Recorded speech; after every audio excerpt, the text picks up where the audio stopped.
Well, welcome back to GMU. Now, this is GMU Agenda, and today we'll be looking at a couple of things. But first, our first interview is going to focus on cooperatives.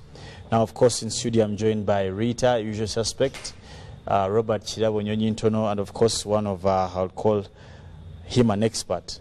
In case he will dispute that, in case he has to. But that is CPA Asiimwe Ivan, the General Secretary, and also CEO for Uganda Cooperative Alliance. You're welcome, Ivan. Thanks so much. Yes, it's a pleasure to have you. I have.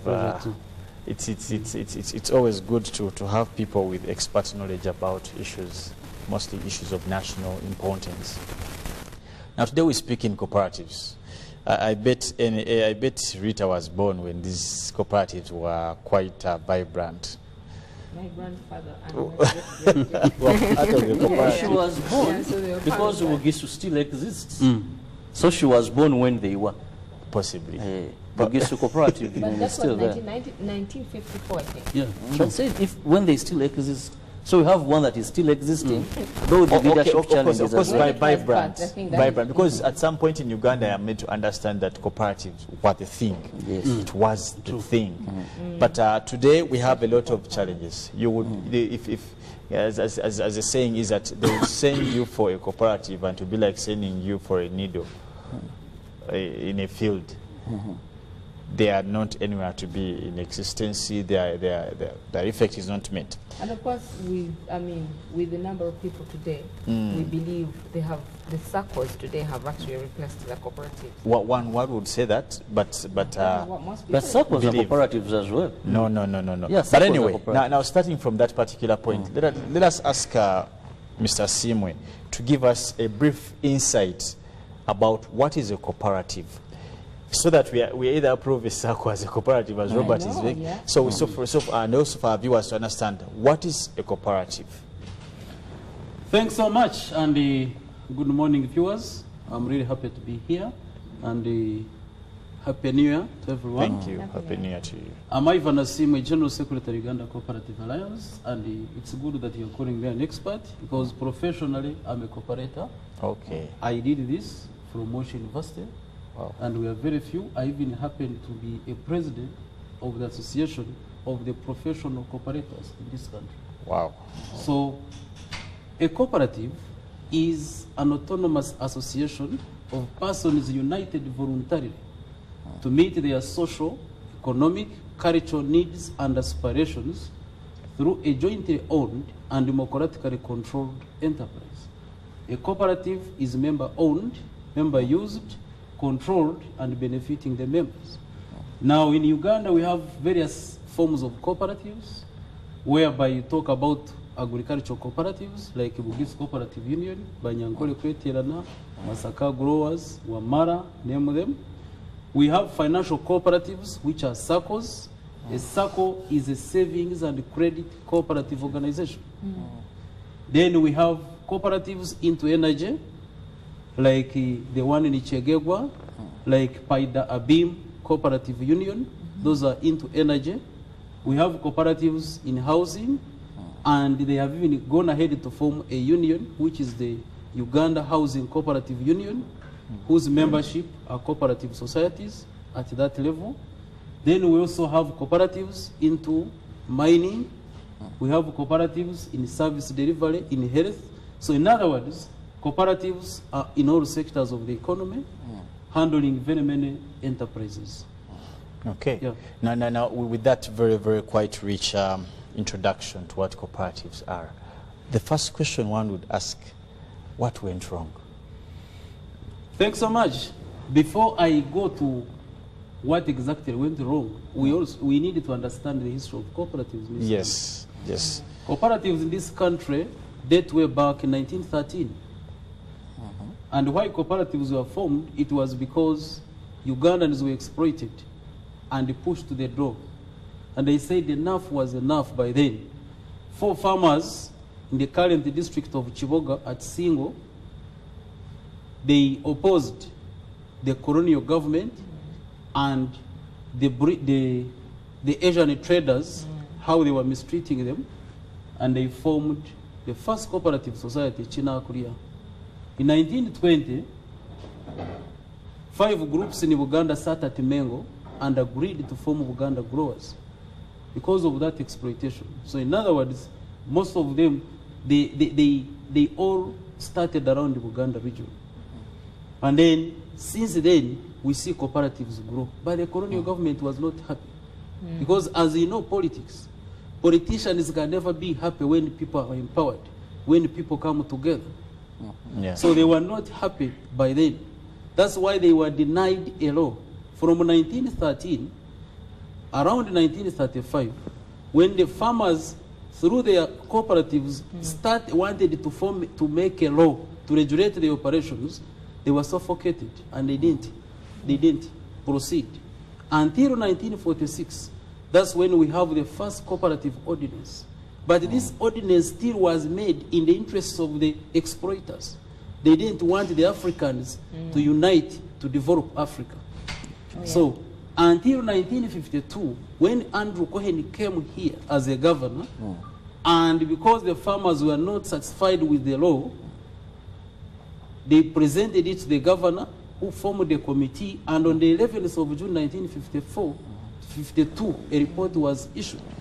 And the report was very clear that it is not the role of government to interfere with the operations of cooperative societies, because a cooperative society is member-owned, used, controlled, and benefiting the members. Oh, yeah. So it is a purely private enterprise. It's not a government entity. So after that, we now see cooperatives move very fast. The Bugis Cooperative in 1954, all of those, they now come up because the law was now favorable. You can imagine before independence, 1962, Yes. cooperatives were controlling cotton, they were controlling coffee, Yeah. and other cash crops by then. In 1961, they started and formed the alliance, which is Uganda Cooperative Alliance, because they wanted a representation at the national level.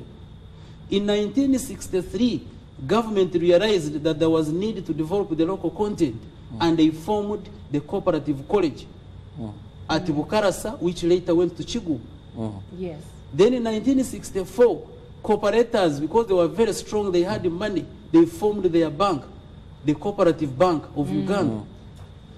In 1965, cooperatives were controlling 325,311,500 Uganda shillings, which was almost 80% of the budget.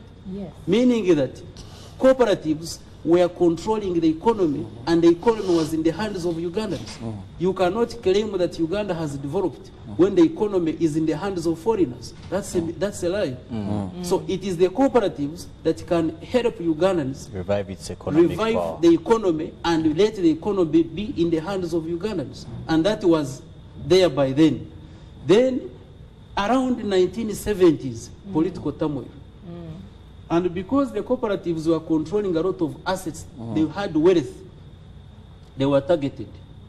Their trucks were taken for war. Their coffee and cotton was intercepted along the way and stolen. Their buildings and ranches and cows were eaten and taken away. So that is 70s and early 80s. And then what put the last nail in the coffin was now the economic restructuring. You can imagine after the war, after all these unions have lost their wealth, then they are subjected to competition without a policy of government to protect them. Okay. And you invite the multinationals to come here with a lot of cash, and that one now killed them completely. So that is exactly what happened. Okay. Now with the coming into force of the Uganda Cooperative Alliance, as you said in 1961, one would want to know, what are some of the roles of the Uganda Cooperative Alliance? What is the purpose of its existence? Thanks so much. Uganda Cooperative Alliance is the umbrella or the apex body for all registered cooperative societies in the country, and it has a legal mandate. Section 2, subsection 4 of the law says that Uganda Cooperative Alliance shall be the apex body for all registered cooperative societies. Section 29 of the Cooperative Societies Act still says Uganda Cooperative Alliance shall engage the government on matters of policy. Anything to do with the policy, it's government. It is Uganda Cooperative Alliance. Then Section 73 of the same law says that Uganda Cooperative Alliance can carry out arbitration. Arbitration is in the case of disputes. Don't rush to court, but rather cooperators. Cooperatives are based on a mutual understanding and love. So come together the way we are seated here. You see a seats there, listens to each party, and then you are able to solve a dispute. But again, how many societies are registered currently? Because yes, Currently, we have over 18,000 registered cooperative societies in the country. 18. 18,000, and of which 5,000 are circles, as we shall come to that. Then the other role of Uganda Cooperative Alliance is capacity building, building the capacities of these cooperatives to be able to deliver services to their members. Then resource mobilization, and then any other cooperative development work. And we have been here since then. I will tell you, like, when cooperatives, in fact, around the 1990s, it was an offense for you to mention the word cooperatives. Because cooperatives had died, nobody wanted to hear or talk about cooperatives. That's why Uganda Cooperative Alliance, after the death of all the unions, had to sit down and reinvent a new methodology by starting village banks, which later became circles. We didn't have circles. They were called the village banks. The first circles, the strong ones, the Chamuhunga, the Ruchiga, the Yamuzhungu, the Agaro, all of those. Then later, they changed to circles. And now you can see the role the circles are playing. We have very strong circles in this country, bigger than banks. Wazalendo Circle is a very big circle. It is bigger than a commercial bank. Over 300 billion. Wow. It's a very big bank. Then it comes to parliament here, parliamentarian circle. Go to rural circles. Ebo Circle has got over 10 branches. Ruchiga Circle has got over 10 branches. They are in billions. So all of that was the initiative of UCA in bringing back the cooperative model that had already collapsed. Well, you've talked about the success stories and the achievements so far. But when we remember, one of the problems that the earlier cooperatives had were issues of accountability. And of late, we are seeing a recap in some of these, to begin with the commonest, that are the circles. They're having these accountability issues and also misunderstanding of the whole process of cooperatives. We saw about 5 years back where every politician who had an alternative to speak would inform people, form a circle, government gives you money. Yet the actual meaning of a cooperative is not that. So how are you balancing? Actually, it would be important for us to understand where do you draw a line between a cooperative and a circle, and what is the purpose? Are these government avenues to ditch money? Should they be Maybe it's important to throw some light. Thanks so much. First of all, a circle is a cooperative. We all agree? Okay. Because the savings and credit cooperative organization, it is a cooperative of finance nature. Savings and credit. But what happens, when you rightly explained, what happens when it's supposed to be savings and credit? So that we come together as we are here, we save, and we are able to give each other money in terms of credit. But very good. That is the infancy and the actual formation of it. But where we find that we come together expecting to be given money, and after a period of time, some of us are nowhere to be seen. Isn't this killing the success story of cooperatives and taking us back? Very much.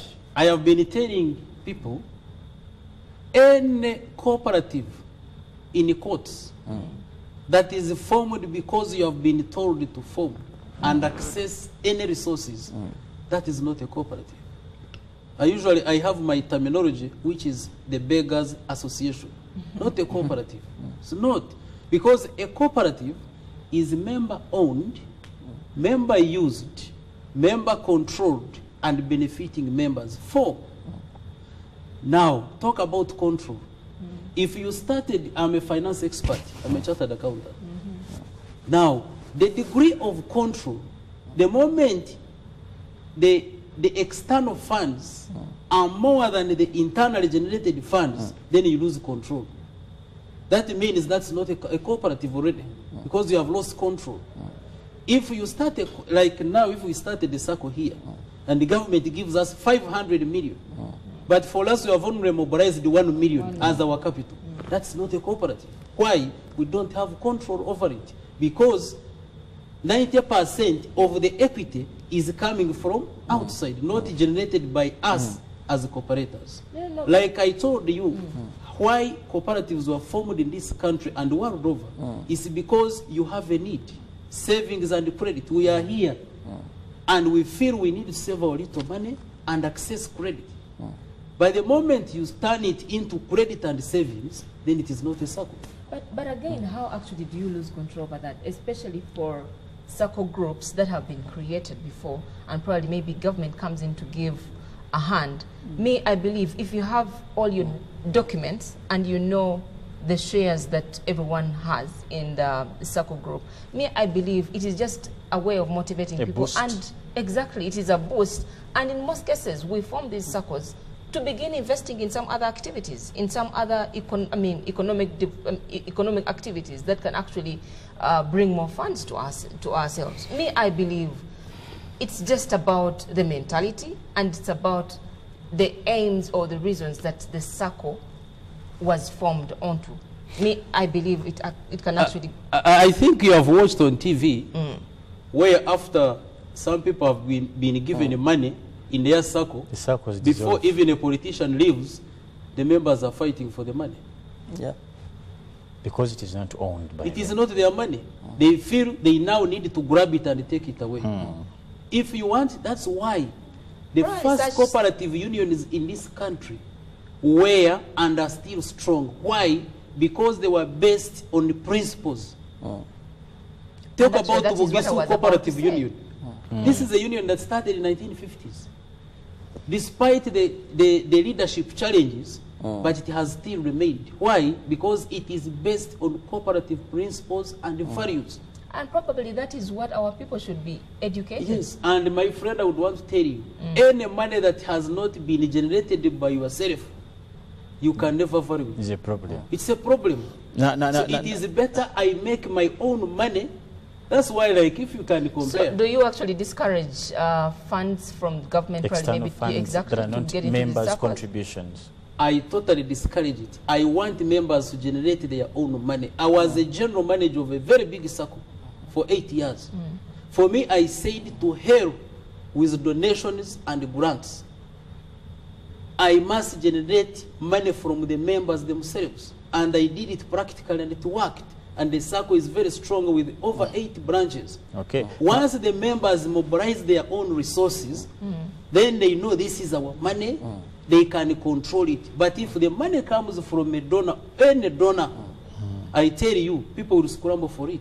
And tomorrow you don't find a cooperative. Over the years, Maybe just if we can look at the challenges, Mr. Asiimwe, the basic challenges that you've faced as an alliance and also the threats that face the cooperatives and the circles and as a large.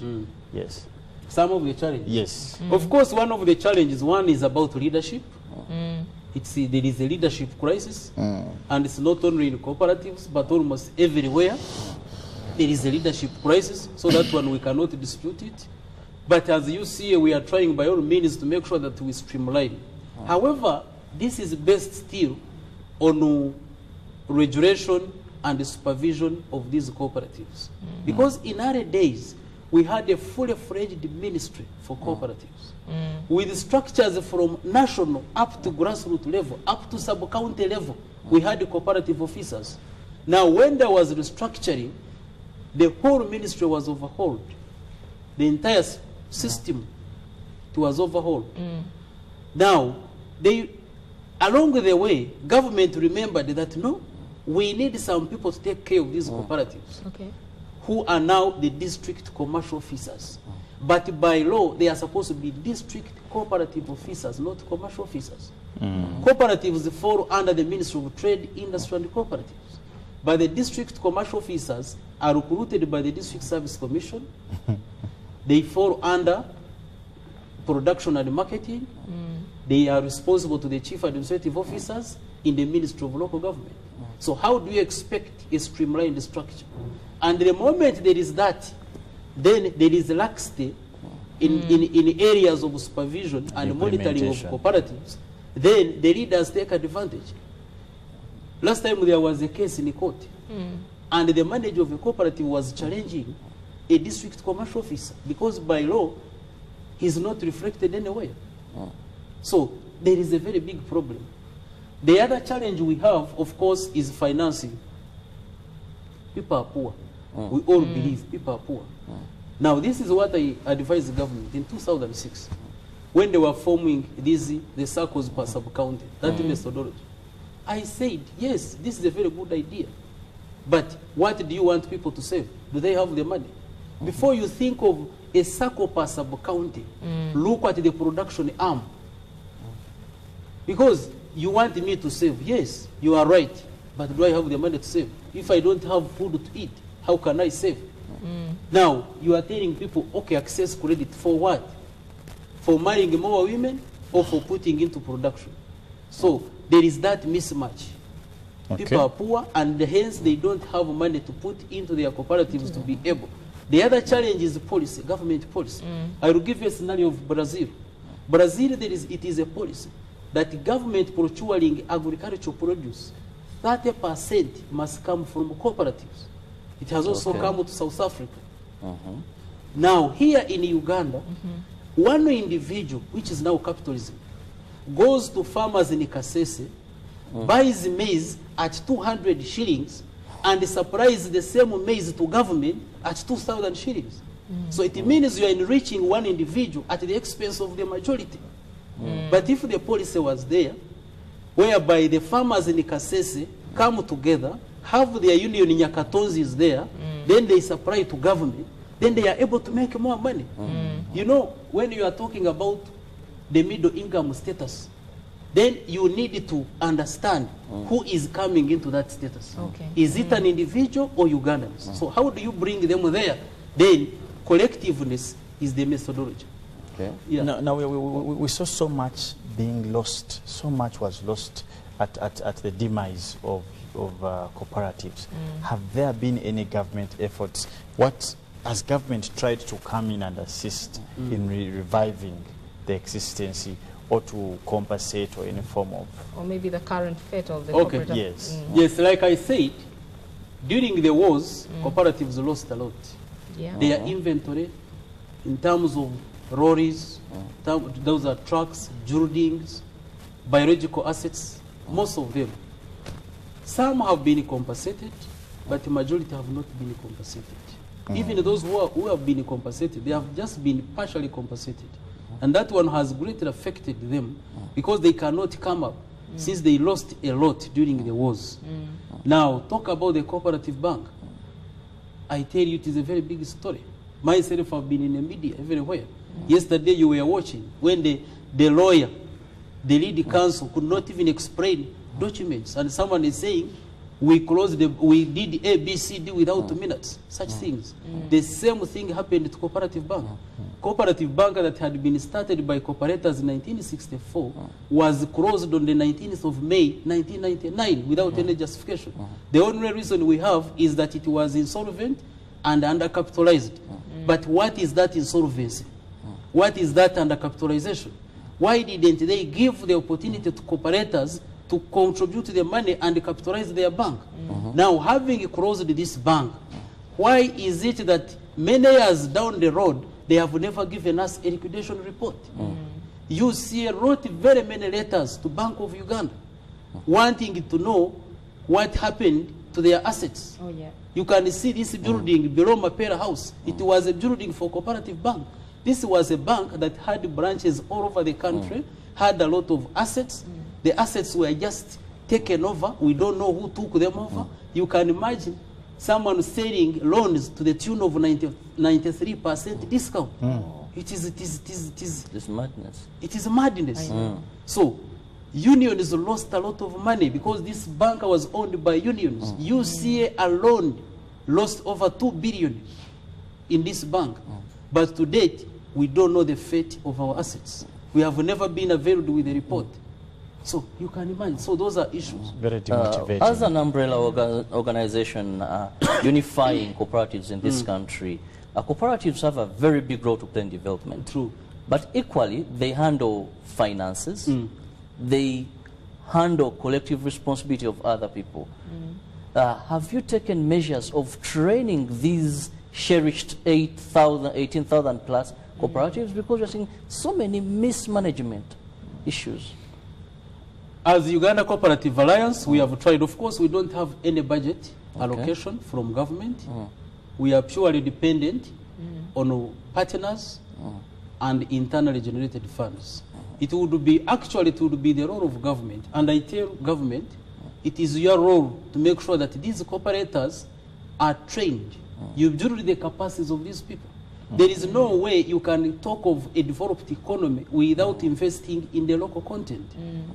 Take an example of the cooperative colleges in this country. We have 2 cooperative colleges, Tororo and Chigumba. Cooperative college at Chigumba started in 1954, 63 to Bukarasa, then later to Chigumba. To date, it is still offering certificates and diplomas. Moshi University, that started on the 5th of January 1963, is offering PhDs in cooperatives. You can imagine. Kenya here, they started of recent. They have the Cooperative University of Kenya, and they are now going to masters.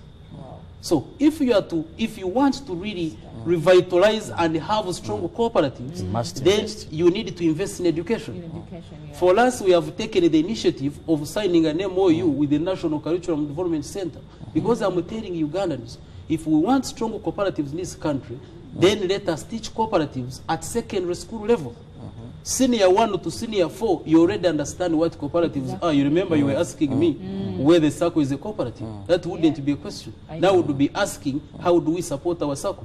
Sure. But you can't support something you don't know. So those are areas we need to focus on if we are to have very strong and sustainable cooperatives in this country. Now, Mr. Asiimwe, last remarks about cooperatives and maybe the message to our viewers, and of course from the Alliance as well. Yeah, thanks so much. The message is that cooperatives are strong, and I don't subscribe to the talk that we are reviving. We are past revival. We are strengthening cooperatives. Cooperatives in this country are very strong. Unions are now in the international market, like for coffee, they are supplying it fair trade.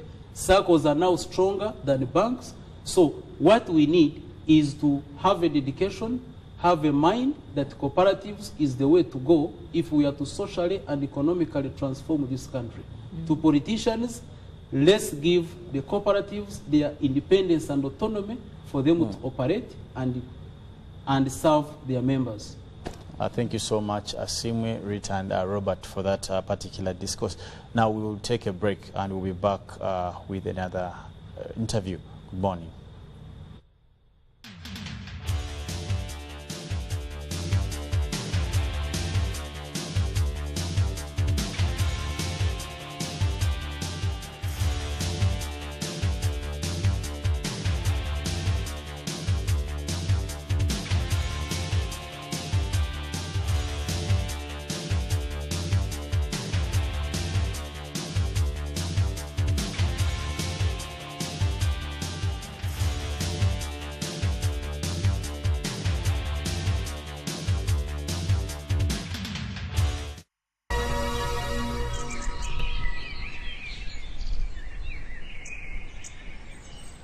%50 bonus on data. You mean if I buy 1 GB of data daily using Airtel Money, I get 500 MBs free?